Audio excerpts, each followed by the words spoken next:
ለቆዳችን አስፈላጊና ግዴታ የሆነውን የፊት ማስክ ነው ዛሬ ማሳያችሁ። ቆዳችን እንዳይጠቁር በፀሐይ የወጣ ጥቁረትም ካለ እና ብጉር የተለያየ ምክንያት ከዓይናችን ስር የሚጠቁርብን ከሆነ የቆዳ መሸብሸብና እርጅና ካለብን ብጉር በተጨማሪ ቆዳችን ላይ ካለ ይህንን ማስክ መጠቀም እንችላለን። ሰላም እንዴት ናችሁ? ዚዚ ቢዩቲ ቤተሰቦች እንኳን ወደዚህ ቻናል በሰላም መጣችሁ። ዚዚ ነኝ። ቪዲዮውን በላይክ እንድትጀምሩ ጋብዛችኋለሁ። ሰብስክራይብ ያላደረጋችሁ ሰዎች ደግሞ ሰብስክራይብ አድርጋችሁ የደውል ምልክቷን ተጫኑ። እንግዲህ ዛሬ ይዤላችሁ የመጣሁት በተፈጥሯዊ መንገድ እንዴት ቆዳችንን ንጹህ ጥርት ያለና ጤነኛ ቆዳ እንደምናደርግ ነው። ይሄንን ስክራፕ ወይም የፊት ማስክ ሁሉም ሰው ማድረግ ይችላል። ለሁሉም ቆዳ ተስማሚ ነው።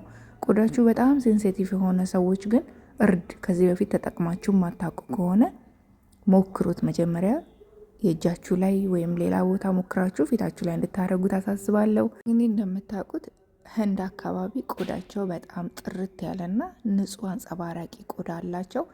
ሰርጋቸው ሲቃረብ ደግሞ በእርድ ገላቸውን የማጽዳት የማንጻትና በጣም ቆዳቸው ፍክት ብሎ እንዲታይ ያረጋቸዋል። ብዙ ጊዜ እንደውም የእርድ ቀንም አላቸው ህንዶች። ብዙ ፊልሞች ላይም አይታችሁ ሊሆን ይችላል። እና እንግዲህ እርድ በጣም የጠቆረ ቆዳን ያነሳልናል። ብጉር እንዳይመጣ ይከላከልልናል። ብጉር ጥሎት ያለፈው ጠባሳ ካለ ደግሞ ፍቱን መላ ነው። ያንን የጠቆረ ቦታ ቀስ በቀስ ያደበዝዘዋል፣ ያጠፈዋል ማለት ነው።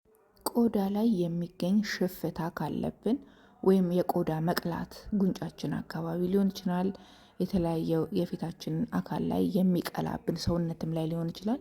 ሰውነታችን የሚቀላና ሽፍ የሚል ሽፍታ የሚወጣብን ከሆነ የሚያሳክከንም ከሆነ ይሄንን ነገር እርድ ይከላከልልናል ማለት ነው። ለሽፍታ ያጠፋል። ሌላው ደግሞ ቆዳችን እንዳይደርቅ ሞይስቸራይዝድ እንዲሆን ሃይድሬትድ እንዲሆን ይረዳናል። የቆዳ ድርቀትን ይከላከልልናል።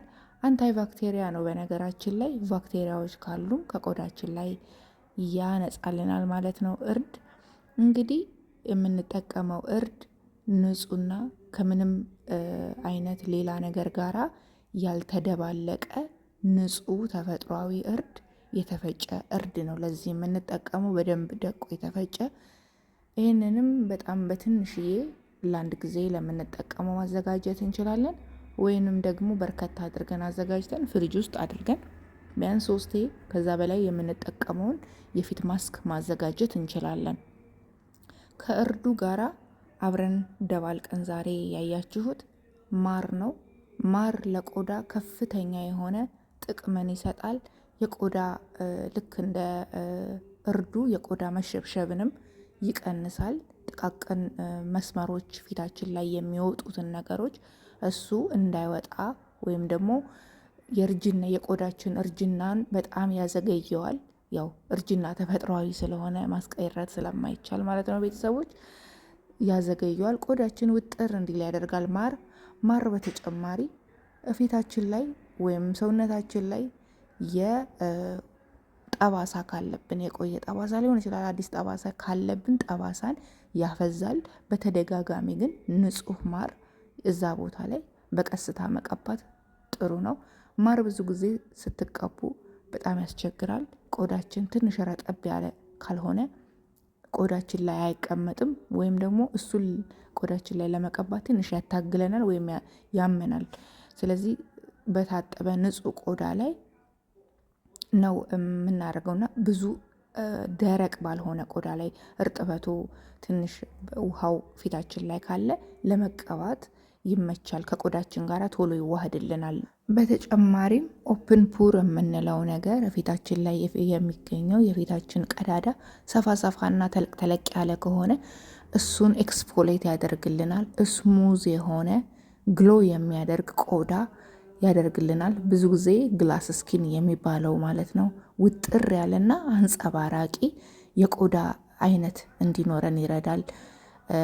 የማሳከክ ቆዳ ላይ የሚገኙ ደግሞ ባክቴሪያዎችን በማጥፋት ብጉር እንዳይከሰት ብጉር ቆዳችን ላይ እንዳይወጣ ያው ባክቴሪያንም የመግደል አቅም አለው ማር። ስለዚህ እነዚህ ነገሮች ሁሉ ይሰራልናል። እንግዲህ ይሄንን የእርድና የማር ማስክ ቆዳችን ላይ በሳምንት 2 ለ30 ደቂቃ ወይም ከዛ ባነሰ ደቂቃ መጠቀም እንችላለን። በታጠበና ንጹህ በሆነ ቆዳ ላይ ነው የምንቀባው።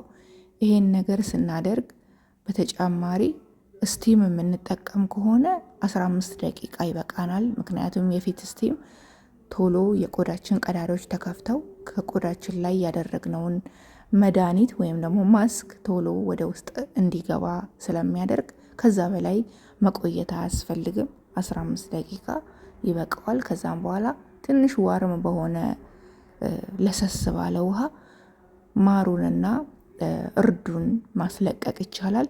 ግን ደግሞ እንደዛ ከማድረግ ትንሽ ወዘናው ላያችን ላይ እንዲቆይ ማታ ማታ ይሄንን ነገር ስለምንጠቀመው ረጠብ ባለ ፎጣ ንጹህ በሆነ ለፊታችን የምንጠቀመው ፎጣ በቀስታ ማሩንና እርዱን ውህድ ከፊታችሁ ላይ እኔ ዛሬ በማደርገው መልኩ ታነሱታላችሁ። ቆዳችሁ ንጹህ ስለሆነ የሚቀረው ትንሽዬ ነገር ነው። እሱም ደግሞ ለቆዳችሁ እጅግ በጣም አስፈላጊ ነገር ነው። በደንብ ስራውን የሰጣችሁትን ስራ እንዲሰራ ያደርጋል። በስተመጨረሻ በፎጣችሁ እርጥብ በሆነ ፎጣችሁ ካጸዳችሁት በኋላ በቀስታ ነው የምታጸዱት። ካጸዳችሁት በኋላ ወይም ደግሞ ከታጠባችሁ በኋላ ሞይስቸራይዘር ግድ ነው። ወይም የቆዳ ማርጠቢያ፣ የቆዳ ቅባት፣ የቆዳ ሎሽን ሊሆን ይችላል። ቆዳችሁን መቀባት አለባችሁ። እንደዚህ ካረጋችሁ በኋላ እንግዲህ ቆዳችሁ እንዲተነፍስ በመፍቀድ መተኛት ይኖርባችኋል። ጠዋት ወይም ደግሞ ቀን በሚሆን ሰዓት ደግሞ የቆዳ ርጅናን ወይም ደግሞ ይሄ የሰጣችሁትን ነገር ዋጋ እንዲኖረው ሰንስክሪን ግዴታ መቀባት ይኖርባችኋል። ቆዳችሁን ከተንከባከባችሁ ማግስት ሁል ጊዜ ሰንስክሪን ማድረግ አለባችሁ። ምክንያቱም ማታ ቆንጆ ነገር ሰታችሁት ጠዋት ደግሞ ፀሐይ ሲነካው በጣም መጥፎ ነው የሚሆነው። ቆዳችሁ ኦሬዲ ንጹህ ስለሆነ ምንም ነገር ሲነካው አይችልም። ከዛ በኋላ ጸድተዋል። ከላይ ያለው ቆዳችሁ ንጹህና ክሊን ነው፣ ሴንሲቲቭ ነው የሚሆነው በኋላ ፀሐይ ሲመታው። ገብቷችኋል አይደል? ስለዚህ ሁል ጊዜ አንድ ስቴፕ ወደፊት ከዛን 2 ስቴፕ ወደ ኋላ እንዳይሆን ሁል ጊዜም የቆዳችሁን ውበት እንደተጠበቀ ወይም ሳያረጅ እንደተጠበቀ እንዲቆይ ግዴታ ሰንስክሪን የፀሐይ መከላከያ በእናንተ በምትፈልጉት በቆዳችሁ አይነት መጠቀም ይኖርባችኋል። የዛሬው መልእክቴ ግዴታ ሰንስክሪን መጠቀም አለባችሁ። ምክንያቱም የተለያየ የቆዳ መዋቢያዎችን እንጠቀምና ግን ለውጥ አላመጣልኝም የምንለው ምናልባት ከዚህ ይሆናል ጥሩን ነገር እንዳይሰራ የሚያደርገው ማለት ነው። አመሰግናለሁ። በሌላ ጠቃሚ ቪዲዮ እስከምንገናኝ ቻው።